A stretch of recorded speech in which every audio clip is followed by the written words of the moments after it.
As I was not happy with the available anchor alarms, I decided to create my own one, and I will share this realization today.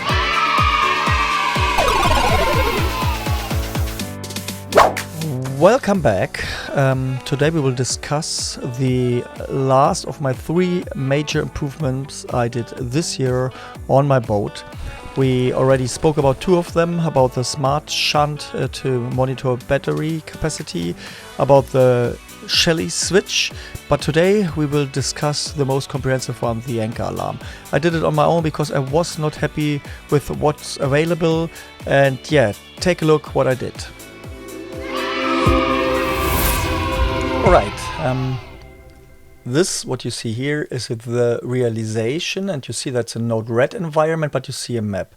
And first we have to give credits to great supporters of open source software, because what we use here are different components, and this, for example, is the so-called world map node from Node-RED by the user DCJ, and this and he was also so kind to improve even a few things. I was in contact with him. Then we use the OpenC map. Usually this is a MB tile map, so that's the format. The newer format is PM tiles. I converted this with also open source software to a PM tile, and this was at the beginning not working, but with the kind help of DCJ, I got it working now.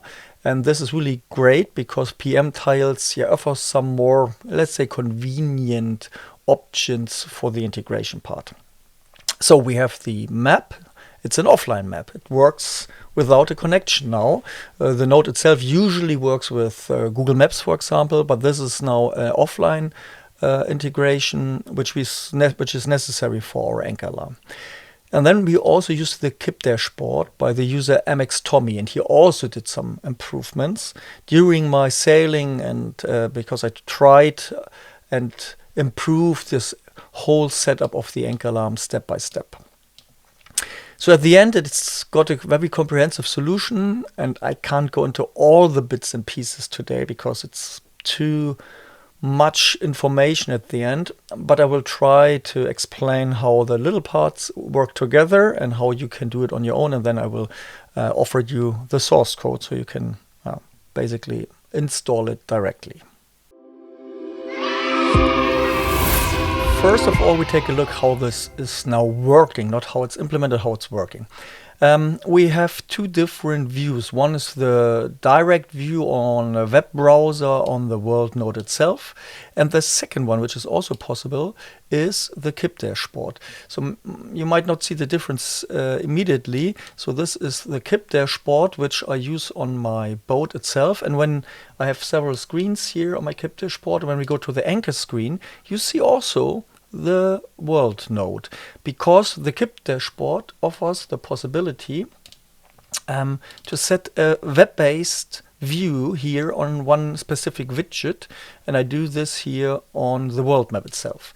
It's currently a read-only view, so I can't use here the buttons I created with the world map, but I created buttons directly in KIP so that I can also use some parts from here and steer the anchor as well. Not on the same level, but it's enough to drop the anchor, change the radius, and monitor it. And also the alarms will pop up here, and I have a USB speaker connected to get the alarms also on audio, because that's of course the most important thing at night. So let's take a look. We are here now in this bay, and you see I can zoom in and so on, but after a few seconds I will automatically zoom out. So this is what I programmed. I have a specific zoom level when the anchor is not set, and a specific zoom level when the anchor is set, and also in the center. As you can see, even when I go to the left, after a few seconds it will move me back to the center. Now I drop the anchor, and it will set the anchor now, and it will also zoom in so that we have a good trade-off between the radius of the anchorage and the zoom level. And what you can now see is that the resolution of the OpenSea maps is not on that level which would be necessary when you zoom that much in. So we're here at, let's say this is 100 meters or something. However, that's not important. We need the radius, and here will be water hopefully anyway. Of course, it's nice to see if you go near the land, and you will see this as well. If here would be some land. With the buttons, I can change, for example, the radius size. And I can also move the anchor itself. So this is all programmed by me. You will see this later. And it will store also the anchor in a file. So even if my Raspberry turns off or the power is disconnected, and after restart, it will know, oh, there was an anchor set, and this is the radius, or the position of the anchor and the radius. We also see the angle of my boat. This is due to a compass sensor which I use on the MacArthur head. We need the heading information for that, but we come to this point. And you see also the distance now to the anchor itself. When I move the anchor, you see that the distance is increasing. So this is what I calculate automatically, the distance between anchor and boat. And I even did a correction of the GPS antenna and the anchor position. So when you drop the anchor, you'll see this also later, it is corrected where the anchor should be compared to the GPS position. Also, a tracking is running, so when the boat will move, you will see also a track, because I simulate currently the position. The boat is steady, but I will do this in a second so that you can see also some track maybe. Okay, just to show this, I did now a simulation of a radius here around my anchorage, and so you can see how the track is also drawn, and when we wait a few seconds we should see a full circle. So the circle is almost finished, and as you might have guessed already, I use AI to support this coding here. So for the simulation I just said I need a simulation to get each second coordinate around a center with a distance of 20 degrees, and it should move in a circle way and so on. So that's nice, and you can see also with this, or you can also validate with that kind of simulation if everything is working, if the 20 stays steady, if so the calculation is correct, if whatever you want to test. Okay, so you see that the track is also drawn. This is a feature also of the world node map here, of the node for the world map. Yeah, let's check now the alarm setting as well. So when we move or also reduce the circle size and go outside, we will get an alarm. This alarm is now, you can hear it maybe because I connected its speaker. This alarm is created in signal K, and because I use the KIP dashboard, you see the alarm here as well. I can turn off tone here, I can acknowledge the alarm, but the alarm will now come back because we are still out of the center, but we could now move it back. So the alarm is back. Let's just increase it. Acknowledge the alarm, and everything is fine. We get two alarms in fact. One of the browser itself, so directly from the PC, but usually the browser, for example, if you use a tablet, I use a tablet on my boat and I could move the circle and so on, but then I turn the tablet off and this speaker is gone. But the second alarm comes from a USB speaker I have connected to my Raspberry inside my boat. And that's what I wanted to achieve. I wanted to get a reliable alarm which is always on, which is independent of any mobile device, smartphone, tablet, whatsoever. Also of the integrated GPS antennas, because this one uses the external GPS antenna I have connected. So I have an external GPS antenna always running Raspberry and a USB speaker directly wired connected to my Raspberry, which will reliably alarm me at night. And I use signal K KIP dashboard and the world map or Node-RED in general to get this. Are you ready to look into the source code and the architecture? It is comprehensive because I did several improvements step by step, of course, but when you're out there and you get false alarms, you improve it, you tweak it. For example, I check the position twice before I alarm in a certain time frame, so I'm sure that it's really outside and not a GPS glitch. All that kind of stuff went into it step by step, and now it got comprehensive at the end. We will go through this, not all of it, but the basic things. So if you're interested in that, let's go. So there's only one node you need to install additionally on your Node-RED environment, and that's the world map node. So you see this here. I installed this node, and that's what you need to install as well. But that's it. Everything else is in Node-RED available. You need something else, and that's a map. And I said already, I used the OpenSea map. You can also use other maps, but I used the OpenSea map. It's available as MB tile, as you can see here. So I downloaded the MB tile and I converted this into a PM tile. There are open source software tools available for Linux, for example, to convert this to a PM tile. There's a little difference, and PM tile is a bit more modern. If you use a MB tile, you need to host it because it's more or less nothing else than a lot of pictures which are saved in folders, so that you know on this part of the screen you would assume to get this picture. So a lot of tiles actually. You can use this when you have the server installed, and I started with that, but I like it lean, if it's really lean. So I decided to go for PM tiles. Then it didn't work at the beginning, but thanks to the creator of the world map node, we got this sorted out with some updates also and some changes on his side. But it's great now. The PM tiles have the advantage that they can be directly integrated. The only thing you need is you need to put this converted PM tile file into a special folder in the Signal K red directory, and when it's there, it's automatically found by Node-RED. So when we go to Node-RED itself, and you at the beginning initialize the map itself, so it connects, and then we send some data to the map node. I prepare here several things. You can use the commands for that. Where should be buttons placed? You see top right, there should be an increase radius button, decrease radius, and so on. I define some other things which you can also define here, as you will see in a second.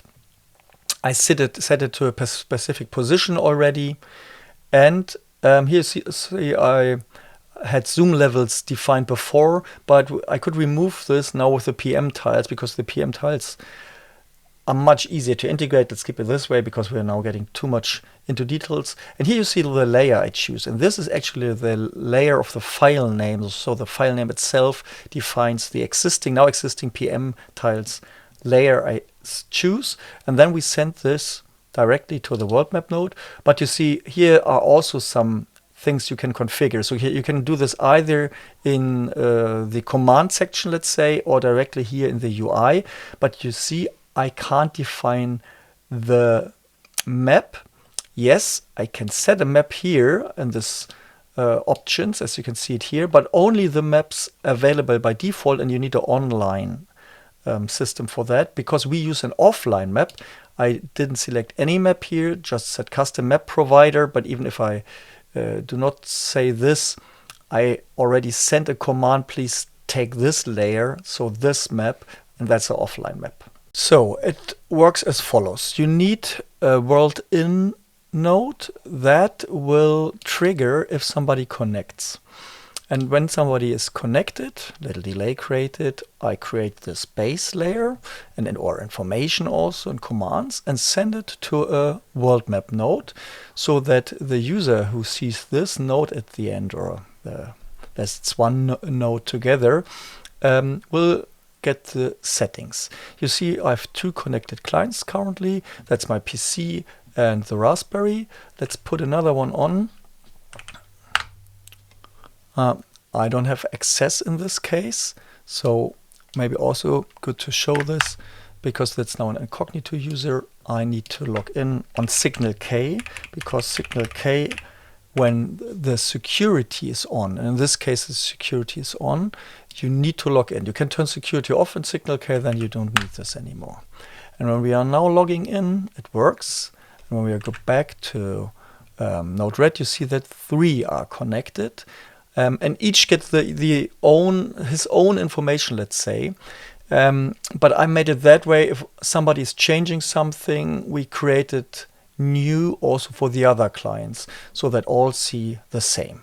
And that's the basic principle. We now have a map, and we have the nodes configured and also some basics set.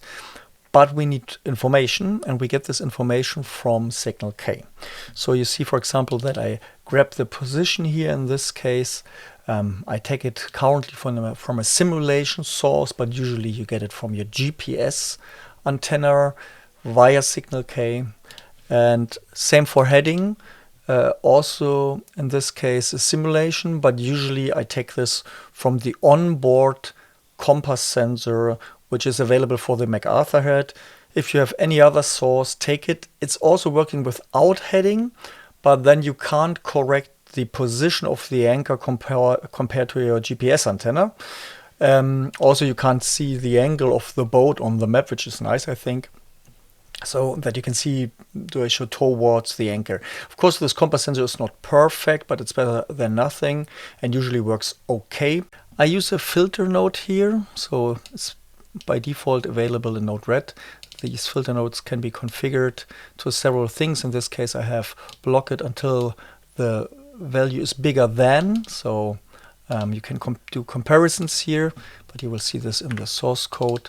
So only if it's bigger than that, I take a new value and store it in a variable in the flow, so that I can grab it from anywhere. And it's, by the way, also stored later on in a file.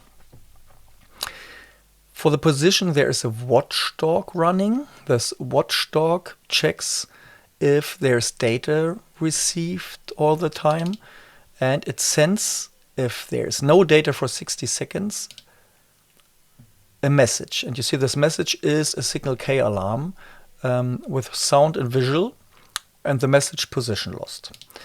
This goes to a node which checks, is the anchor dropped, because if not, I don't care. But if the anchor is dropped and I lose the position, it will send the notification to Signal K. So I get also an alarm here on the KIP dashboard, like I do when the radius is outside, or my boat is outside the radius, and this is now created when the position is lost. So with each position I get, I trigger a flow. The first thing I do is I correct, based on the heading, the position, because, as said, my GPS antenna is at the end of my boat, but I want to have the position on the bow. And when you want to see the bow, you need to correct that. And you see this here. I have an offset defined of 9 meters and half a meter also to the right in this case, an offset as well. Then I take the heading from the variable we saw before from the flow. It is not in degrees, so I have to convert this. And then you see some calculation based on the radius of the Earth, because when you want to change a position on a geosystem, you need the radius of the Earth, and then there's a little bit math inside which corrects it, and then I get the new position, and this is now the corrected position based on heading and the position of my GPS antenna. So now we have the corrected position, and the magic continues. In this node, here are a lot of variables, as you can see, because here's a lot of calculations. So for example, we calculate the radius itself, and then we calculate the distance from our boat to the anchor, and that's something which also needs the radius of the Earth again. And then we compare if we are still inside the radius set or outside, and if not, we create an alarm. And in this case, I use to reduce false alarms an alarm counter, so not the first alarm is creating that. We will not go into all these details. And then we send a track message so that we also get the track. We create some labels, so with the distance, you saw this on the map itself. So there's a lot of preparation here. Also the icons are set. It's an important node. And then the node has 3 outputs. One goes to the world map to get the information there. One checks if an alarm should be raised, only if the anchor is set. If it's not dropped, the anchor, again, I don't care. And what you see here is also I only tracked when the anchor is dropped, and then I thought maybe it's a nice feature to be able to track also if the anchor is not dropped. So I added a button where you can set, yep, another variable. I want also to track my course on the map without the anchor dropped. So that's just, yeah, a nice gimmick here. So that's the important magic, and then there are just a few things left. So first of all, the switches on the map itself. So there are some switches, and when they are pressed, so I get from the world map the information. So you see this here. I just have one event selected, and when the switch is pressed, so when I get a payload with the switch name, then something happens, and this is now, yeah, reducing the radius or moving the anchor up or right or whatsoever. And if the anchor is dropped, this is also important to know, then it will be set so that also signal K knows that the anchor is dropped. Same if the anchor is dropped by the KIP dashboard, so that just 2 different ways to drop the anchor or also to lift it from the switches on the map itself or from KIP itself. And then everything is stored also on variables, but as you can see also in a file. This file will be loaded at the beginning because you see this here, that's the initialization routine at the beginning. So we set some defaults, we read the file, and we get the radius and the position back. That's some little magic here left. And you see also when you change something with the buttons, on some buttons at least, we create the circle again. So we draw it from the scratch. That ensures that everybody sees the same, not only the person who changed something on his own map. The maximum radius is also read out from the KIP dashboard as well as from the buttons. Here it can be changed. So I would say that's in a nutshell how the programming works. More details, ask me, or yeah, let's make another video on that. If you put it in the comments that you want to know more about something, I can do this. I think it should be enough because here it's a lot of little tweaks inside. There's one thing I should mention because you might not notice this if you're not familiar with the KIP dashboard. These buttons here, they are so-called PUT handlers, or they trigger a PUT handler. So you need in Node-RED to grab a signal K PUT handler here. Where is it? Here you see it. Only if this is existing, you can use the path on the KIP dashboard. Let's go in edit mode on the KIP dashboard and take a look on this button. So you see this is a toggle button, it has a color, and there's a path. And this path is only accepted if it's a PUT handler. You can see this in the, let's go to the data inspector, and there you always see if the path has PUT support. You can just sort this, and you see the drop and the max radius have PUT support, which means I can use them here as for switch. And this only pops up if you have it placed on the Node-RED side. So on Node-RED, and you might initialize it, you need the PUT handler be set, otherwise KIP will not accept the path here for these kind of buttons, or also not for this slider here. So that's important. And also important to know is, even if you have such a button configured, it will just give a trigger. It will not change the path, so that the anchor drop is set to truth or to true. This must be done manually then with Node-RED, and that's what happens here. So when I get from the PUT handler the information that the position should switch to true, I still do it. Same when I get it from the map. So the path must be written here. So the path can be seen here. The path must be written here to true or false based on the switch, either if it's from the map or if it's set from the KIP dashboard. That's important to know, because usually you might think, oh, it's automatically setting the path to true. That was what I thought, but that's not the case.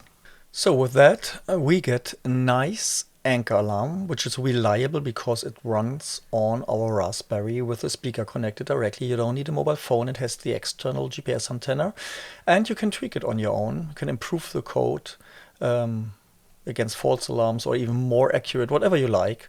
So, of course, no guarantee from my side. It's open source. You can get it on my GitHub channel. And I hope you enjoyed this video, and if so, thumb up or leave a comment. Thank you. See you next time.